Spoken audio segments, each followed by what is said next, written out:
बात गलत हो तो तालियां बजाइएगा। क्या यह सच्चाई नहीं है कि उत्तर प्रदेश का मुख्यमंत्री रहते हुए एक एक शताब्द आपका धान लिखों में जो है ये देखिए भरोसे आदि में बोल रही है। द्वारा आयोग में द्वारा आयोग में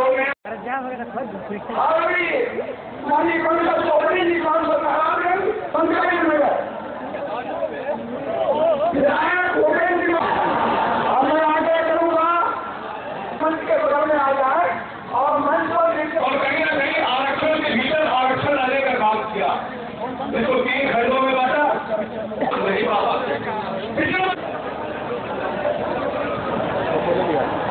ये मुकुट बनाते हुए हमारे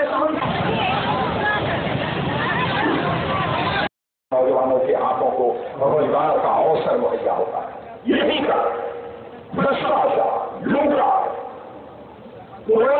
कोयला के खदानों के आवंटन में 1,86,000 करोड़ जब मैं नहीं कर रहा हूं, ऑडिट करने वाले जो देश के सबसे बड़े अधिकारी होते हैं जिन्हें कंट्रोलर एंड ऑडिटर जनरल कहते हैं, उन्होंने अपनी रिपोर्ट में कहा 1,86,000 करोड़ रुपया कमा रहे हैं लोग।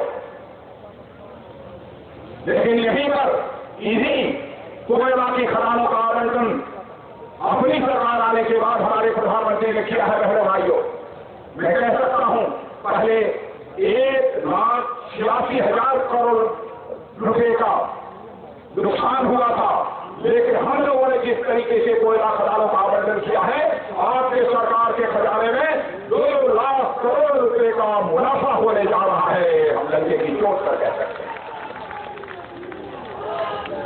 सरकार कैसे चलाई जाती है, सरकार चलाने की कला यदि किसी को सीखनी है तो भारतीय जनता पार्टी से सीखे। मैं देख रहा हूं बड़ी संख्या में हमारे किसान भाई यहां खड़े, गरीब हमारे खड़े। इन्हीं किसानों और गरीबों के लिए अब तक क्या किया? मैं आपसे पूछना चाहता हूं, आप यहां ओला पड़ा था, काला पड़ा था, फसल बर्बाद हो गई और केंद्र सरकार से मिलाकर लगभग 3,500-4,000 के करोड़ रुपए ये लफन हम लोगों ने भेजा था। मैं आपसे पूछना चाहता हूं, आप न लेखा, न बही, न खाता, न बही, जो कह दे वही सही।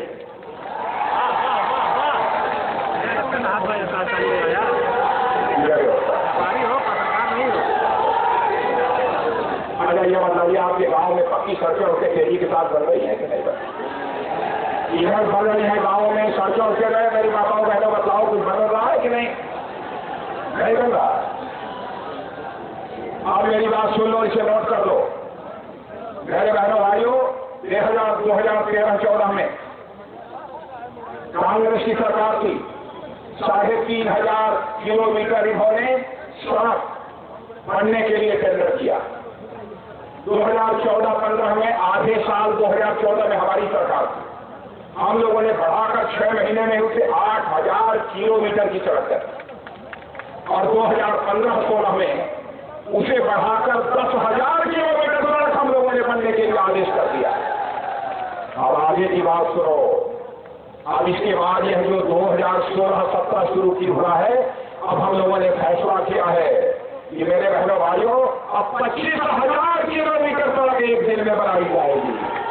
यह हमारे सड़क परिवहन मंत्री श्री नितिन गडकरी का करिश्मा, नितिन गडकरी ने यह करिश्मा किया।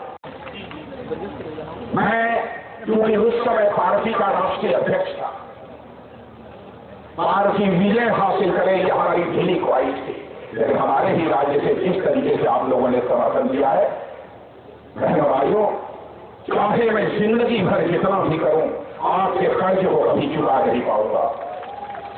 लेकिन मैं बार बार कहता हूं, मैं आपका हूं, आपका ही रहूंगा, जहां भी रहूंगा, जिस रूप में मैं रहूंगा, यह पहले भी कहता रहा हूं और आज भी मैं कह रहा हूं आपसे। और आपको मैं याद दिलाना चाहता हूं कि हमारे प्रधानमंत्री जी ने जिस दिन शपथ ली थी, शपथ लेने के बाद पहला वाक्य क्या आप सबको याद है कि उन्होंने क्या कहा था? याद नहीं है, कहा था उन्होंने शपथ लेने के ठीक बाद कि अपनी सरकार को मैं हिंदुस्तान के गरीबों के हवाले करता हूं, अपनी सरकार को गरीबों की सेवा में लगाऊंगा। क्या कभी आपने सोचा था कि देश का कोई प्रधानमंत्री यह कहेगा घर घर में शौचालय बनने चाहिए, हमारे गरीब परिवारों की माताओं बहनों के लिए बाहर शौचालय उसको नहीं जाना चाहिए नृत्य क्रिया के लिए, इसकी चिंता करने वाला भारत में यदि पहला कोई प्रधानमंत्री बना है तो भारतीय जनता पार्टी का प्रधानमंत्री नरेंद्र भाई मोदी बना है। हर महाभन की, चाहे वह महल में पैदा हुई हो अथवा झोपड़ी में पैदा हुई हो, हर माँ बहन की एक इज्जत होती है बहनों भाई। और भारतवर्ष में महिलाओं का सम्मान करना, नारी सम्मान, यह हमारी भारतीय संस्कृति का सबसे बड़ा वैशिष्ट्य रहा है। हमारे ऋषियों और मनुष्यों ने तो यहां तक कहा है, जहां नारियों की पूजा होती है वही परमात्मा रहते हैं, जहां नारियों की पूजा नहीं होती है वहां परमात्मा का वास नहीं होता।